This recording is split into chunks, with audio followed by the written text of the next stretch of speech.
준비를 마치고 나서 시작하려면 평생 못할 수도 있어. 왜냐하면 내가 준비하는 동안 환경이 더 어렵게 변할 수도 있으니까. 이 글은 임경선 작가의 태도에 대하여에 나오는 글입니다. 우리는 실행하지 않으면 아무 일도 일어나지 않는다는 사실을 명심해야 합니다. 생각이 행동을 유발한다고 하지만 사실 생각만 한다고 어떤 일도 일어나지 않습니다. 기록도 그렇고 업무도 그리고 품질 경영 시스템도 마찬가지입니다. 지금 당장 습관으로 만들 수 있도록 행동하시길 바랍니다. 그리고 행동하기 전에는 왜 그것을 해야 하는지 반드시 생각하는 것도 잊지 마시길 바랍니다. 무조건 달려갔다가 그 길이 아니면 다시 처음으로 돌아와야 할 수도 있습니다. 다음은 기록한 것 중에서 중요한 것을 눈에 띄게 만드는 방법입니다. 굵은 글씨체로 하거나 색을 달리하는 방법이 일반적입니다. 저는 주로 기록을 노트북으로 하기에 중요한 것은 굵은 폰트로 작성하거나 색상을 다르게 하고 있습니다. 흑백으로 출력할 경우를 생각해서 글씨체를 다르게 하기도 합니다. 여러분은 어떤 방법으로 하고 있습니까? 이번에는 메모를 자료화하는 것입니다. 보통 기록을 많이 하는 사람들이 주로 하는 방법은 동일한 주제별로 기록을 모으는 방식입니다. 저희 기록은 매일 기록하는 것이 많으므로 일자별로 기록하여 그것을 출력하여 바인드에 보관하고 있습니다. 어떤 주제에 관한 글은 한 바인드에 같은 종류의 글을 모아놓고 있습니다. 기록은 필요할 때 쉽고 빠르게 찾을 수 있어야 하는 것입니다. 사실 있는 기록을 필요할 때 찾지 못하는 것은 없는 기록과 마찬가지일 것입니다. 조직에서는 심사를 받을 때 빨리 기록을 찾아 평가원에게 보여줄 수 있도록 관리해야 합니다. 과거에는 심사를 받을 때 없는 기록을 못 찾는 척 하면서 평가원에게 있었는데 오늘따라 안 보이네요 라며 어물쩍 넘어가기도 하였답니다. 그러나 최근에는 그렇게 하면 오히려 기록관리 업무에 문제가 있다는 지적을 받을 수 있으므로 주의해야 할 것입니다. 제가 평가원들을 교육할 때 그렇게 하라고 안내하였습니다.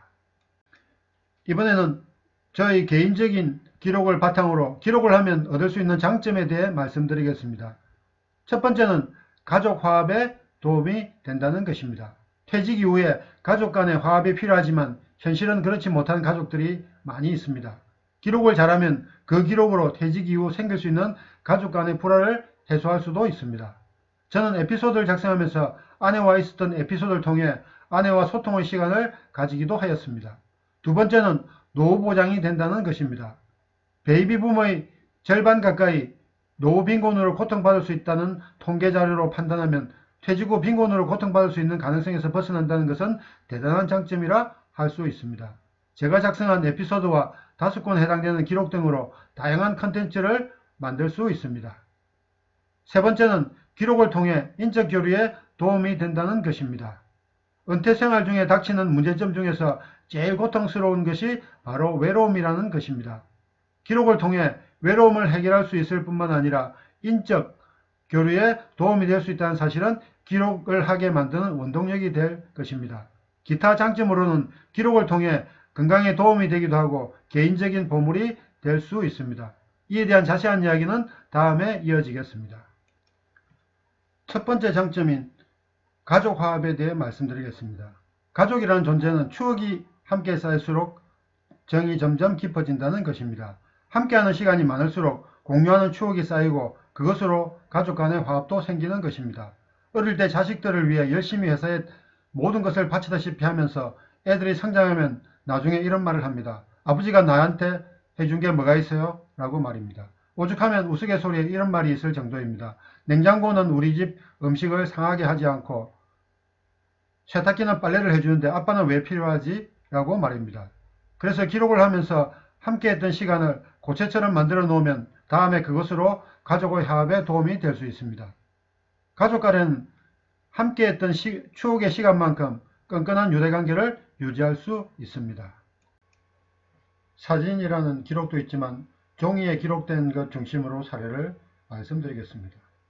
다음의 5가지의 가족 간에 생긴 에피소드를 중심으로 말씀드리겠습니다. 참고로 저에게는 자식이 없어 주로 아내와 조카들과 함께 하면서 생긴 에피소드가 많다는 것을 먼저 말씀드리겠습니다. 자녀가 있었다면 훨씬 더 많은 에피소드가 생겼으리라 생각합니다.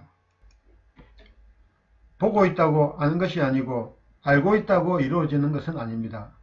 많은 유튜버들이 항상 이런 말을 자주 합니다. 구독, 알람, 좋아요 눌러달라는 말을 합니다. 그러나 단지 구독만으로 여러분의 인생에는 어떤 일도 일어나지 않습니다. 제가 이 영상을 만든 목적은 누군가를 변화시키기 위해서 만든 것입니다. 구독보다는 구체적으로 알아간다는 마음이 더 중요합니다. 다음으로 좋아요보다는 실천을 하겠다는 마음이 더 중요합니다. 그러나 좋아요를 누르면 많은 사람들이 볼 수 있는 기회가 될 수 있으므로 좋아요를 누르는 수고는 필요할 수도 있습니다. 마지막으로 알람이 없어도 매주 월, 수, 금 오전 7시에 자동적으로 시청할 수 있도록 운영하겠습니다.